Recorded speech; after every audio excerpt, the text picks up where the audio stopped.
मराठी, ते धडक ते धडक.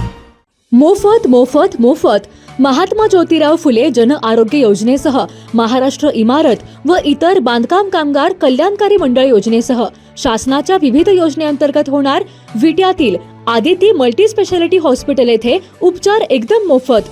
गोरगरीब रुग्णांसह बांधकाम कामगारांच्या शस्त्रक्रिया आणि औषध उपचार आता पूर्णपणे मोफत. यासह आयुष्यमान भारत प्रधानमंत्री जन आरोग्य योजना आपल्या हॉस्पिटलमध्ये उपलब्ध. विट्यातील आदिती मल्टी स्पेशालिटी हॉस्पिटल संचलित बंडगर हॉस्पिटलमध्ये होणार सर्व प्रकारची ऑपरेशन आणि औषध उपचार पूर्णपणे मोफत. यामध्ये orthopaedic, पॉलिट्रोमा, pen modular injection, general surgery, dialysis, medicine वरील उपचार आणि ऑपरेशन योजनेअंतर्गत होणार अगदी मोफत. अधिक माहितीसाठी स्क्रीनवरील नंबरवर संपर्क करा. पत्ता एसटी स्टँडच्या पूर्वेस सावरकर नगर, विटा.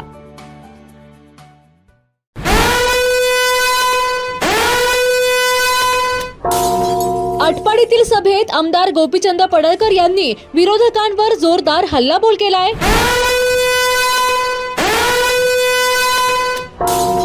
यावेळी परिसरातील अवैध व्यवसायासह शेतकऱ्यांच्या मोटारी चोरीच्या विषयावरून पडळकरांनी अनेक प्रश्न उपस्थित केलेत. आटपाडीतील प्रचार सभेत अवैध धंद्यांचा विषय गाजल्याने वातावरण टाईट झालंय.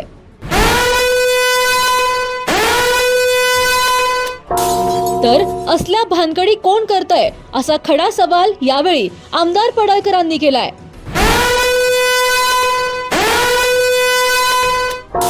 त्यामुळे आमदार पडळकर यांच्या या सवालानंतर आटपाडी परिसरात अनेक चर्चांना उधाण आलंय. वाळू वरणारे भाजपवाले कोणाच लोक सगळा वडा सगळी नदी नेली उपसून तुम्ही तत्व सांगता आम्हाला. कोण आहेत मटकेवाले या तालुक्यात? कुठल्या पार्टीचे लोक आहेत? कोण आहेत जुगारवाले? काय भानगडे आहेत माहित नाही आम्हाला. सगळं तुम्ही करताय, नाव आम्हाला ठेवताय. हिरेवरच्या मोठ्या चोरीला जाते कोण घेऊन जात आहे असं स्नेहजीतनं मला सांगितलं, मला माहित नव्हतं. 20 मोटर नेले मोफत पवार. जसे देणगी असती तशी यादी निघाली. तर काय हे प्रकार आहे? तर हे सगळं आपण थांबवूया.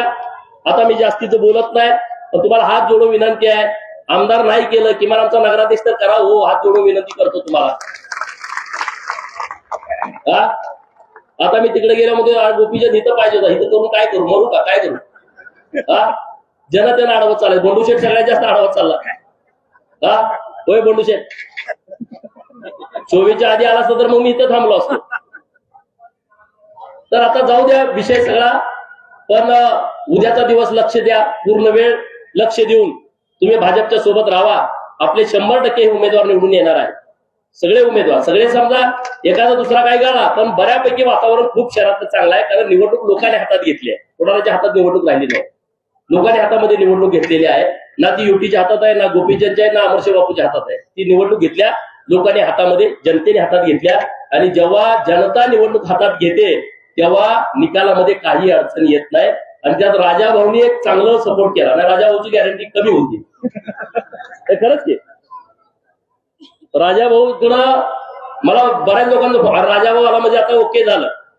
जे जेवणात जेवण एवढं भारी केलं असतं पण त्यात मीठ नसलं का, अरे मीठच नाही, चवच नाही. हे चवीचं काम आहे. मीठ एवढं असतं थोडं. जेवण आपलं पंच पकवान ताट भरून असतं, पण त्यात एवढं मीठ नसेल ना तर त्याला किंमत नसते. शरीरात कसं आपल्या एवढे पार्ट आहेत. एखादा पार्ट जरी नसला माणूस विद्रूप दिसतो. ते किती स्मार्ट असू द्या. एकदम स्मार्ट आहे, गोरा आहे, नाक जरा नकटाय, जरा डोळा आहे, अरे हे का नाही, लगेच माप काढतील लोक.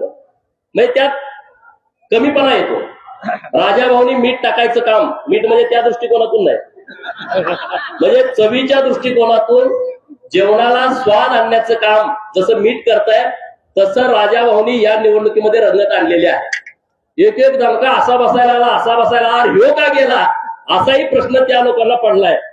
आता तुमचं काय ठरवलं मला काहीच माहित नाही. त्यामुळे तुम्ही आला त्याबद्दल धन्यवाद. आपण सगळे एकत्रित राहू, एकत्रित पुढे जाऊ. जिल्हा परिषदला पण आपण एकत्रित पुढे जाऊ एवढंच या निमित्तानं बोलतो. माता माऊल्या सकाळी 11ला आले, तुमची माफी मागतो. कारण वेळ लवकर होती, परंतु देवेंद्र फडणवीस साहेबांची सभा परळीत होती. त्यांची सभा पैठणमध्ये झाली सकाळी, परत ते परळीला गेले.